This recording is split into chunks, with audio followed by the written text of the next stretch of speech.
दादा भगवान का निरीक्षापन। भगवान दादा सारी उम्र निरीक्षा बैरागी होकर रहे अपनी देह की, तो उन्हें परवाह नहीं रही। घर में खोला रखा था कि कभी मेरे लिए खाना नहीं बनाना, जो बचेगा तो ठीक है, नहीं हो छुट्टी। क्योंकि ज्ञानी का शरीर कभी किधर तो कभी किधर, अगर खाने के समय कभी नहीं पहुंचा तो स्त्री दरवाजा पर आंख लगाकर लगातार बैठेगी, कब आएगा खाना खाएगा। फिर अगर नहीं खाएगा तो सोचेगी कहीं खा के आया होगा, तब मार देगी कि मेरा खाना बेकार क्यों गवाया। घरवाले भी समझते थे ये अब हमारे नहीं है, ये भगवान के है, तो बहुत बेपरवाह होकर रहते थे। ऐसे वैराग्य पूर्ण अवस्था में एक दरवाजे से प्रवेश करके दूसरे से निकल जाते। मौन में आना, मौन में जाना। उनके जीवन से किसी को कष्ट महसूस नहीं हुआ।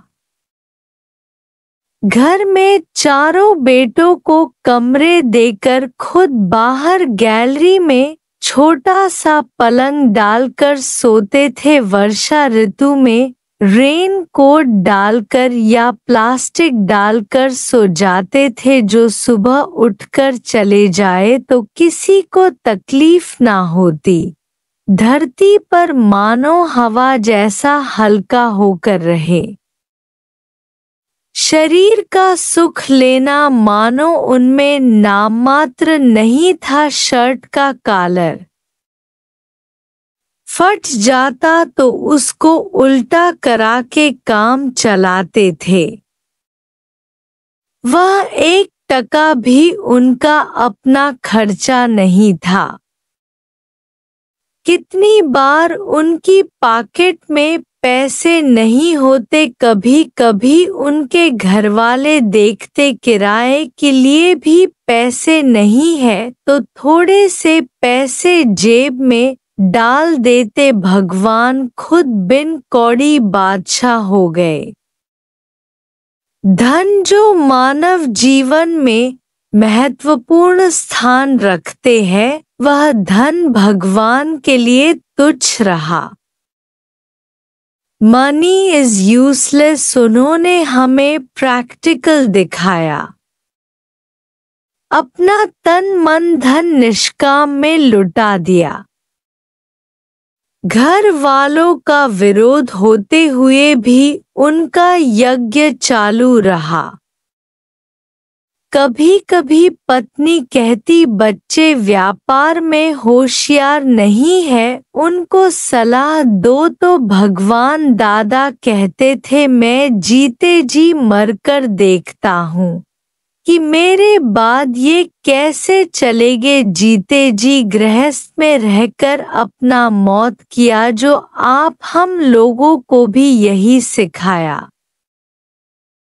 जीवन मुक्ति उसी को मिलेगी जो जीते जी मर कर रहेगा का सिद्धांत उनके जीवन में रहा, जो आप हमें प्रसाद के रूप में मिल रहा है।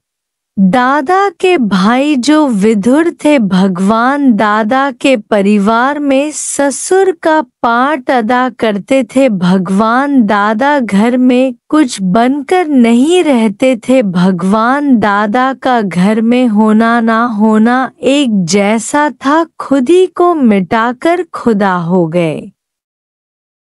इतना खुद को मिटाया जो घर का नौकर भी इज्जत नहीं करता था।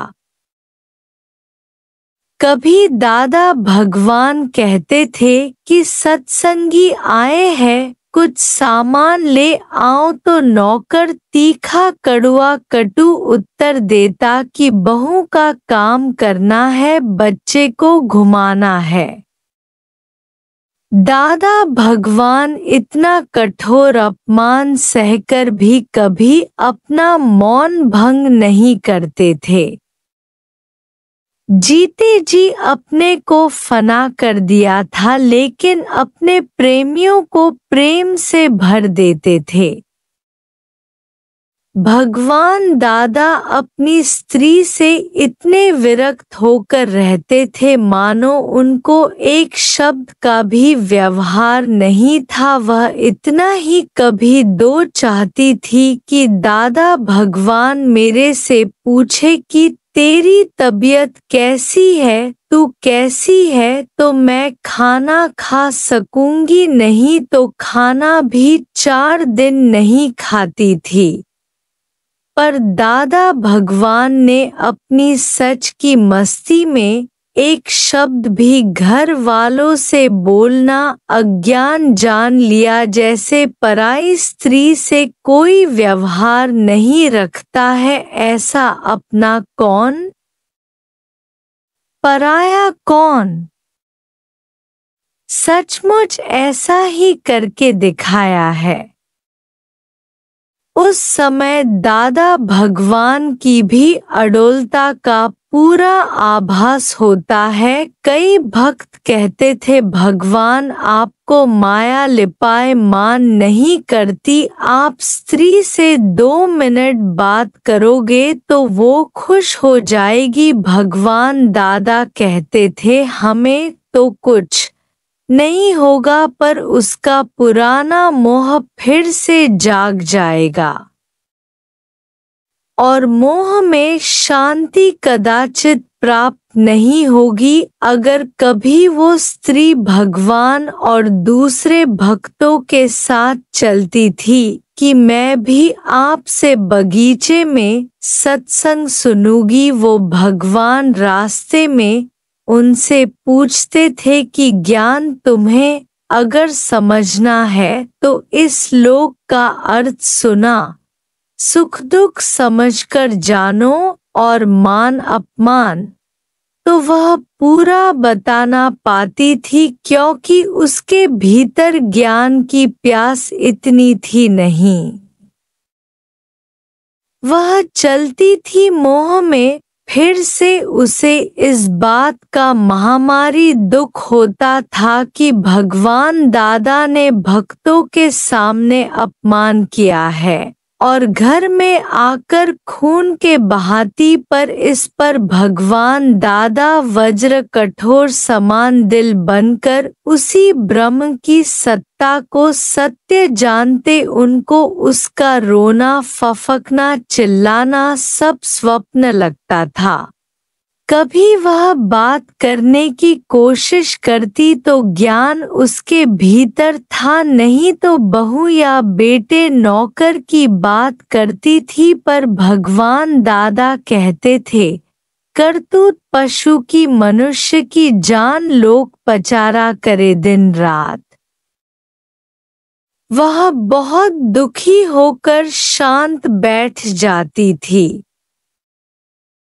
भगवान दादा को डबल त्याग अच्छा लगता था कि अपना भी मोह न रहे, सामने वाले का भी मोह न रहे। दादा ने अपना मोह भी काटा, अगले का भी मोह काटा। दादा भगवान ये वचन बोलते थे कि घर वालों का मोह सात चमड़ी की अंदर छिपा रहता है। दादा भगवान इतने ज्ञान के नशे में रहते थे कि पत्नी से एक कमरे में रहते हुए भी बेख पर रहते थे। 15 दिन पत्नी अपने मायके चली जाती तो उनको पता तक नहीं चलता, इतना भी नहीं पूछते कि कहाँ गई, कब आएगी या नहीं, उससे कोई संबंध नहीं था। पत्नी सारी उम्र दुखी रही, पर अंत में भगवान के रूप में जान पहचान और पछताया अपनी गलती पर बोली, शरीर करके आपको देखा, विकार देखा तो माफ कर दो। फिर भगवान दादा की आरती किया।